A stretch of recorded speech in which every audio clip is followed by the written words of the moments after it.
This lens, it's pretty ridiculous. It's massive, it's heavy, and it definitely wasn't made for mirrorless cameras. Yet here I am, testing it out on a Lumix S1H and also my Sony a7S III. But the image you get out of these lenses, honestly, it's just nothing I've seen before.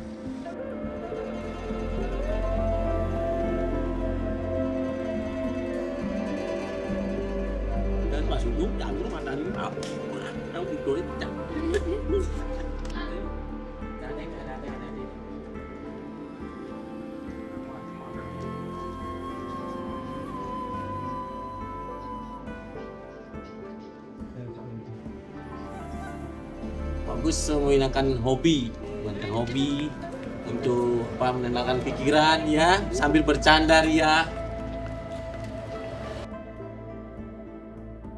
Awalnya dari desa saya sendiri membuat layangan kecil dulu awalnya itu, sambil saya membuat layangan kecil melihat layangan yang besar.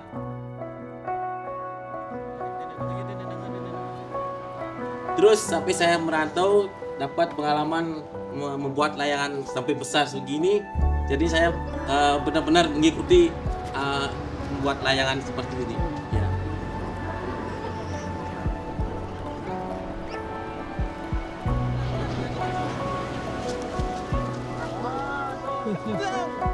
Oh sorry bosku. Hey.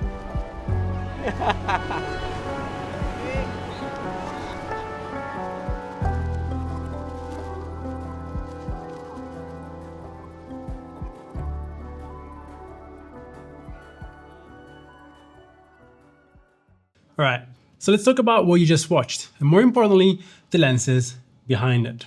These are 2x zoom anamorphic from Laowa, part of a new lineup called the Sunlight.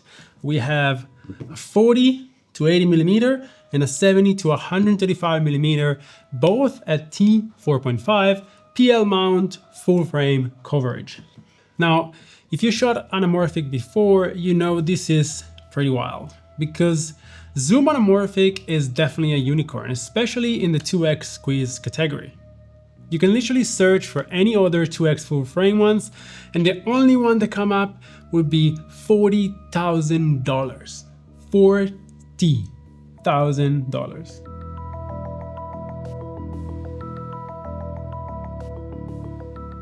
Anamorphic optics are very hard to design because you're bending light in only one axis, which already introduces all kinds of distortion and weirdness. Now, imagine doing that across multiple focal lengths, and that's what Laowa just pulled off. And yeah, the trade-off is obvious. These are definitely not made for handheld shooting because they're pretty heavy. You're either locking off shots or rigging it like a beast. Even putting it on my Sony a7S III, it felt very wrong, but also kind of very right.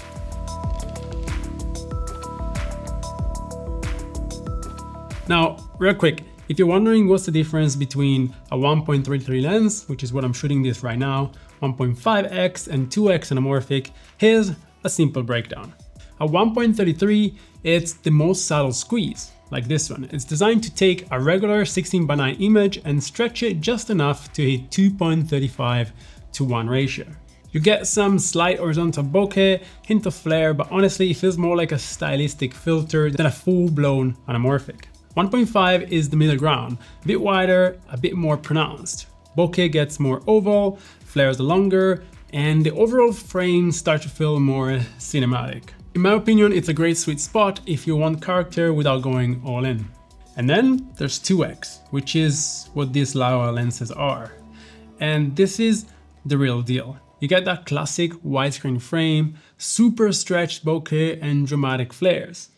But to get the most out of it, you really need a sensor that can shoot open gate. Otherwise, you're just cropping and throwing away resolution.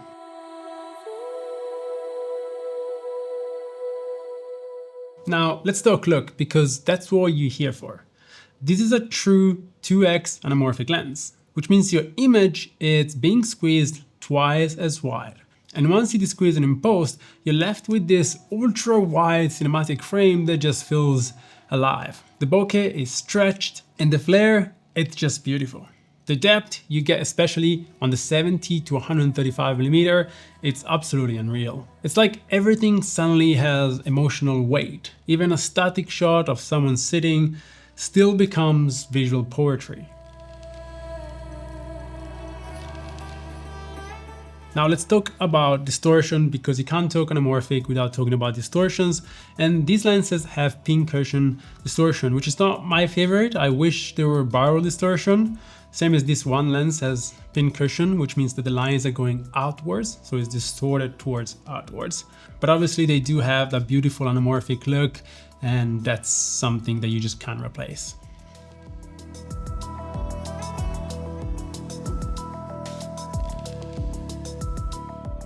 Now let's talk about how these lenses are built. And obviously they're built very good. It's the most solid lens I probably held in my hand. The focus throw, aperture ring, and zoom rings are super smooth and soft, but also so far from each other that really makes it pretty impossible to manual focus with it. This is not definitely what these lenses are made for. They're not made for everyday shooters like us, but more for like a cinema approach, where you have a big rig, focus assist, and so on. And for that, I would say they're pretty perfect. This is also what makes them fun. You're not rushing into trying to do 8 things at once, you're building shots that matter. You're letting the lens do what it does best.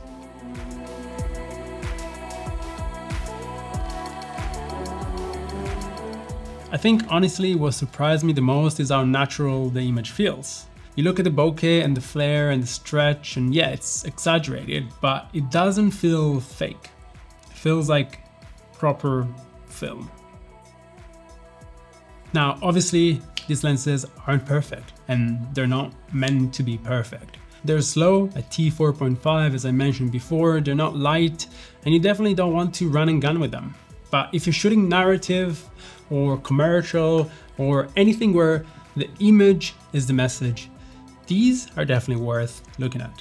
Especially considering the other options out there are rehouse glass or rental only $50,000 monsters. And this will release for about $7,000, which is, a fraction of the price. So yeah, Laowa, Sunlight, 2x anamorphic zooms are wild. If you want to see more footage from these lenses, make sure to follow me on Instagram, because I'm posting a few reels on there too.